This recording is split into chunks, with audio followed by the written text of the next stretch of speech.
In 2019, he was transferred to ICAR Central Research Institute for Dryland Agriculture, that's located in Hyderabad. He has more than 12 years of experience in agroforestry research, extension, and management.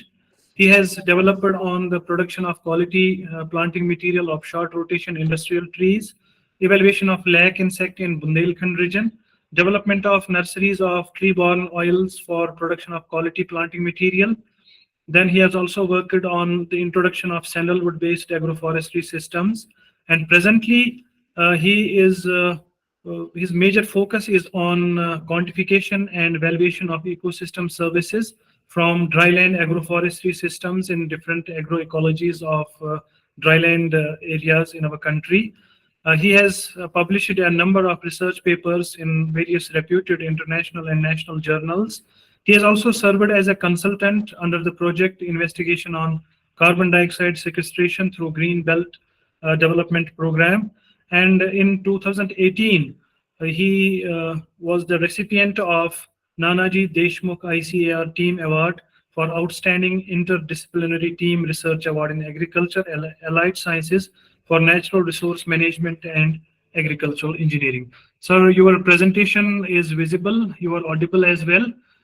Just for your information, sir, we have more than 80 participants who have joined this summer school, although there is a good number from agroforestry background, but we have people from other backgrounds, from SAUs, from ICR institutes, from KVKs. Few PG and PhD scholars have also joined. So the floor is all yours. You may proceed start your presentation. Your time is 45 minutes. Then we will have a brief post-presentation session as well. Thank you, sir. Thank you very much, sir. Thank you for nice introduction. Good morning, everyone. I would like to apprise about quantification and valuation of ecosystem services from agroforestry systems. When you say ecosystem services, they are the benefits people obtain from ecosystems on Earth. They illustrate the link between the interactions of species with each other and with the physical environment. And finally, it leads to well-being of the people in terms of wealth, nutrition, or security.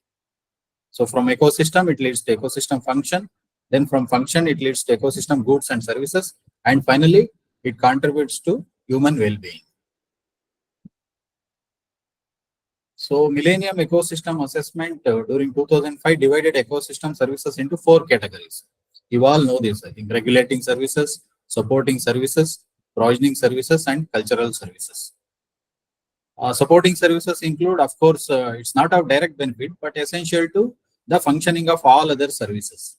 Provisioning is what we get directly, like fish, food, timber, or grain. For culture, in case of cultural services, like they don't provide direct material benefit, but contribute to wider needs and desires of public. It's like people's willingness to pay for conservation. For example, sacred groves. We used to protect, forest. This is, of course, age-old practice. And finally, regulating services. Of course, we don't have, even though it has great value, but we have not so far given like its monetary value. No monetary value we have assigned for these services. So why we want to value agroforestry ecosystem services? A tree is considered an ecosystem service station. And agroforestry systems, you all know, believed to provide a number of ecosystem services. And the economic importance of agroforestry ecosystem services are generally unknown. And cultivated lands had high mean values for provisioning services, in particular for food grain, but low values for regulating services. See, in India, so far, most of the studies on valuation were conducted for wetlands, forest, tiger reserves, mangrove ecosystem. The studies on agroecosystems such as agroforestry and mountain ecosystems are rather limited. And very less information is available about the economic value of non-marketed services. I mean to say regulating services. Yeah. We at CREDA, we started quantifying and valuing ecosystem services from different agroforestry systems. See, right now I am based at ECRIP for dryland agriculture. We have like dryland agroforestry system. We have separate thing on agroforestry, like alternate land use systems, wherein we work on agroforestry in different drylands. So these were the objectives, like inventory of all possible ecosystem services derived from selected agroforestry systems, and finally economic valuation of each ecosystem services and estimation of total economic value. Yeah, this was the study area and agroforestry systems we have selected for the study. Like we have equipped a center at Bengaluru, where we have agri-horticulture systems like amla and custard apple. This is about climate. Soil type is alphidols.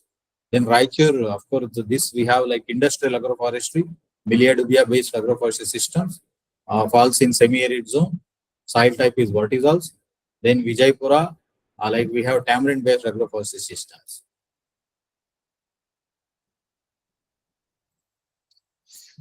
Yeah, to quantify ecosystem services, we have to identify indicators. Suppose for provisioning food, grain is the indicator, where grain yield, like kg per hectare, then timber yield, meter cube or tons per hectare, then fodder yield in kg per hectare. Secondary indicators is, of course, area, like acre or hectare. Then regulating services, of course, regulation of GHGs that involves carbon storage and carbon sequestration, above ground, below ground. I have used actually CO2 fixed model to quantify. Then cultural, of course, difficult to develop. Yeah, these are the ecosystem services I have identified for quantification. Provisioning, of course, that's direct what I will get like timber, crop provisioning, fruit, then fodder and fuel. Regulating, see soil quality, leaf litter decomposition, carbon sequestration and infiltration. Among these carbon sequestration, I have assigned value. We have like equations or methods for this. But still, we investigated soil quality, of course, basic our soil parameters, then leaf litter decomposition. Finally, infiltration rate. Difficult to assign value. This was the methodology I adopted. This was from Alam et al. 2014. It's actually Bangladesh study. In the beginning, we have to go for inventory of ecosystem services, a listing of use and non-use value of agroforestry systems, like identification of ecosystem services. Then quantification of ecosystem services, quantify each ecosystem service providing unit. This involves like survey data collection from secondary information also and direct field investigations. Then finally, valuation of ecosystem services, choosing appropriate valuation method. Then finally, appraisal, like we can extrapolate the results. Yeah, coming to direct use value, what I did, like suppose Milia is important good and services is pulp, plywood, timber, fodder. Custard apple, it's actually improved variety. Fruit is the important good. Then tamarind. Tamarind, of course, it is valued for its timber also, fruit, fodder, and then vegetable also. A culinary purpose they will use flowers and all. Then indirect use, of course, common for all the systems like Milia, custard apple. These are the indirect uses like soil erosion control, soil fertility, rainfall interception, shade, and CO2 sequestration.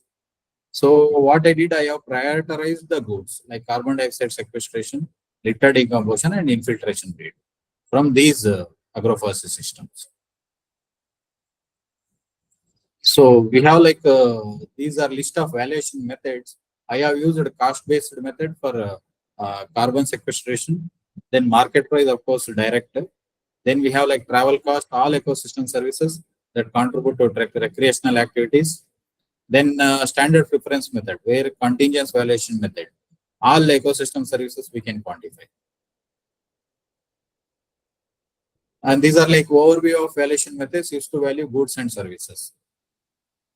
Market based, it's common like these are typically used. Then cost based, typically used for you see climate regulation, air quality regulation, and carbon sequestration.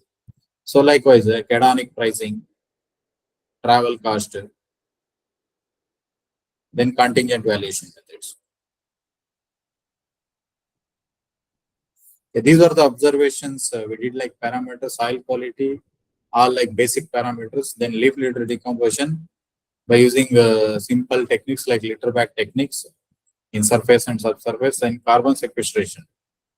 CO2 fixed model I used, then infiltration through double ring infiltrometry method. Yeah. Coming to valuation methods for particularly provisioning ecosystem services, even though what we get is like a direct value, like a market value, but we have methods for this also, like resource rent method.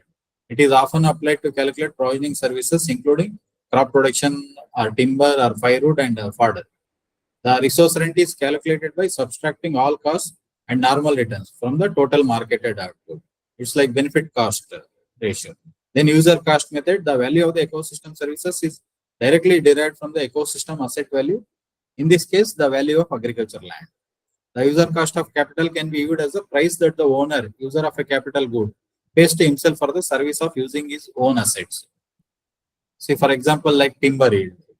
A tamarind yield, 648 kg per hectare. This is my provisioning service. Then milliard will be a timber yield, 178 meter cube per hectare, and this one crop yield. Whatever I have obtained from field. Quantifying provisioning services is very much easy. Then what we did, like a tamarind based, what we did, it was like variety, DTS1. I think US Dharwad released variety. We estimated like a fodder, pod fresh weight, then dry weight, then TSS at different spacings. These are all already like existing plantations at our centers. Yeah, coming to regulating services, you all know carbon dioxide is absorbed by trees. It absorbs carbon dioxide and releases oxygen. Yeah. As the trees grow, they sequester carbon in their tissues. Then every part of a tree stores carbon. Carbon will be there in its trunk, branches, leaves, and roots. And in fact, say 50% of dry tree material is carbon. So we categorize the trees into fast growing, slow growing, and medium growing, and based on its specific gravity. Then with the help of CO2 fixed model, we quantified carbon sequestration potential. So it's a dynamic carbon accounting model used to assess the baseline carbon and simulating the CSP of agroforestry system for 30 years. So it's an easy to use model which simulates the stocks and fluxes of carbon in trees, soil, plantation, wood products as well. It has like 4 modules.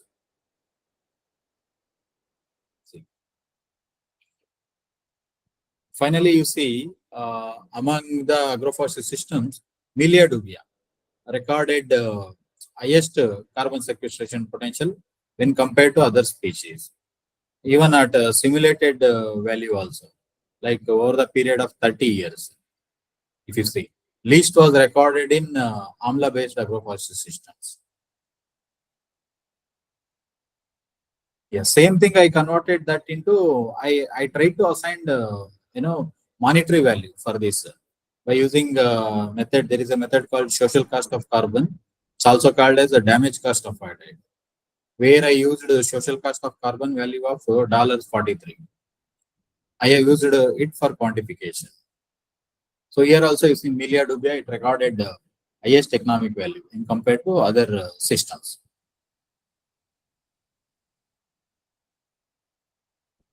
Yeah. This one like valuation of fuel from agroforestry systems.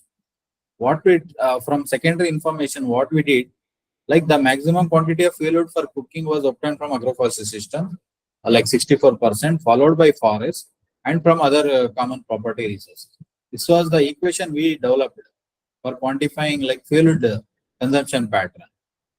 So it is estimated that by replacing dung cake by fuel derived from agroforestry systems would save US, you see, $1,116.6 million annually, sparing the dung cake for use as format menu. This was published in Agroforestry Systems. It's actually international journal. Coming to litter decomposition, we investigated litter decomposition in, I have listed these agroforestry systems. See, litter is directly involved in plant-soil interaction. It helps to incorporate carbon and nutrients from plants into the soil. So this was the initial composition of fresh leaf litter and dried leaf litter. Just for example, I quoted only custard apple based agroforestry systems. Then changes in chemical composition in decomposing leaf litter over time. You see, there is a variation like every month, like alternate month or every month, composition and nutrients will vary. I say finally, like loss of dry matter in decomposing leaf litter. See, initially it was like 20.86, then after 210 days, you see like 13.87 grams. By that time, like 8 to 12 months, completely decomposes. Then finally, I derived K value, like litter decay quotient exponentially with time. And this was the value I got, like 0.002. Actually, here difficult to assign value for this, particularly for litter decomposition and then infiltration rate. Even I quantified infiltration rate also, like from all the agroforestry systems. I told like across tamarind based, this was the infiltration rate what I found, like 1.4 centimeter per hour in tamarind based agroforestry systems. Then this is Goa, and this is actually Milia Dubé based agroforestry systems. We have all the intercrops. Yeah, coming to valuing tree, if you see, this is the available method for valuing forest. We have already valuation methods for valuing forest.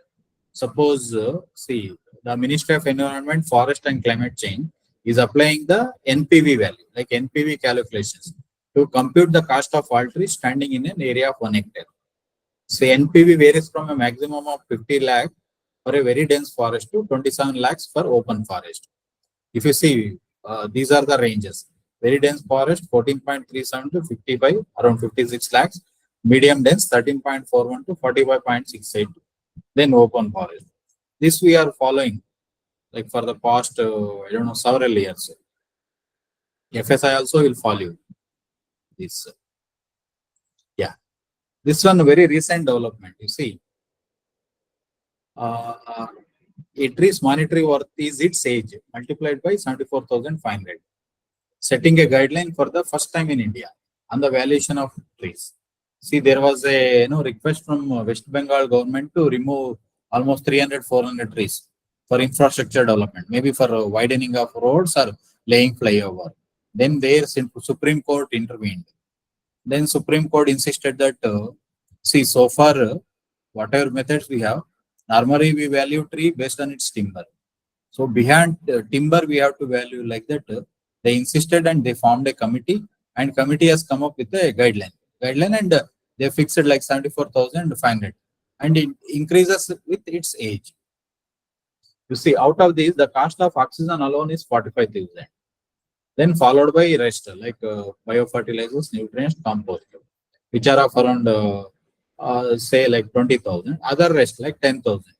Based on this method, like 10,000 is for timber value. See, there is the necessity to do away with the evaluation of trees only basis of their timber value, and the best approach is net present value, what forest department is following. So this is the method actually they followed. This is universal, and even most of the countries they are using these methods: transplantation cost method and substitution cost method, where we have like trunk formula. I see this one. Tree value is equal to trunk area into unit price into species rating and condition rating and into location rating. So they will rate based on like 0 and 1 scale on species class, its importance. Suppose sandalwood is a high value tree, teak of course, it also fetches a good market. Bearing like few neem and all. So based on all this, yeah, this is the like general equation for quantifying the economic value of particular system. Suppose total economic value mainly say goods value are estimated using specific market values. Services values are qualitatively described. See, summation of ecosystem services, of course, non-market value, and summation of market value. Goods which have direct market. So you'll get the final total economic value. Same equation I have used to quantify economic value of studied agroforestry systems. Yeah, you see, in case of Milia dubia, see these are the intercrops like pigeon pea, pearl millet, foxtail millet, and then Milia is the main crop. See what I did, age of course multiplied by 65,000, rest 10,000 I kept it for timber. So on MSP price, based on market price of these particular intercrops, I derived like this is the total economic value, like INR 8,58,796. This is the economic value of these Milia dubia based agroforestry systems per year. The age of the plantation is almost 7 years. System is in Raichur. Soil type you see verticals, black soils. This is like Amla based agroforestry system. The plantation is almost 14 years old, but still you see grafts are fine. Even sometimes if you plant like desi varieties, it will take time. So same formula I followed, like whatever MSP we have, like market price for intercrops and then non-marketed values. If you consider all the systems, you see non-market values were greater than compared to market value. This is for custard apple based agroforestry system, wherein fruit is the main component.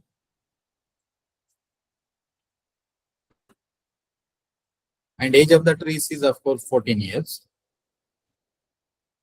It's actually improved variety, IHR variety. Yeah. We attempted to quantify oxygen production also, oxygen production in trees. Of course, you see, it's true that trees sequester carbon and release oxygen.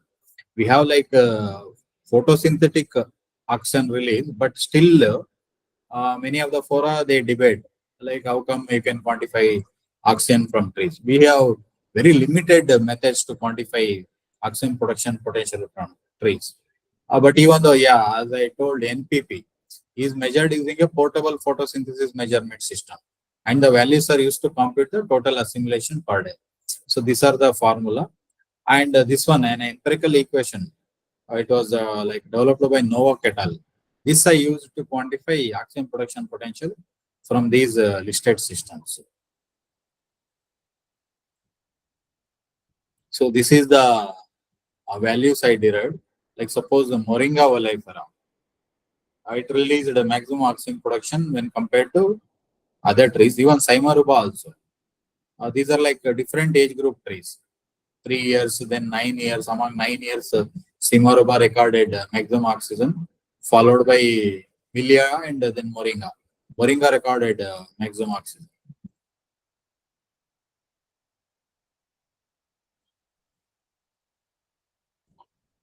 Yeah, to conclude the things, you see non-market services ranked highest among the ecosystem services studied, and regulating ecosystem services is often less acknowledged and undervalued by people due to their less tangible benefits. The potential to sequester carbon in agriculture lands can increase when trees are also present in the field. The farmers who adopt agroforestry provide multiple services and benefits to society at local, regional, continental, and global scales. See, the agroforestry system will be economically viable only when landowners are paid for producing these regulating ecosystem services. Yeah, that's it. Thank you, sir, for your very nice talk on this particular aspect. The presentation is open for discussion.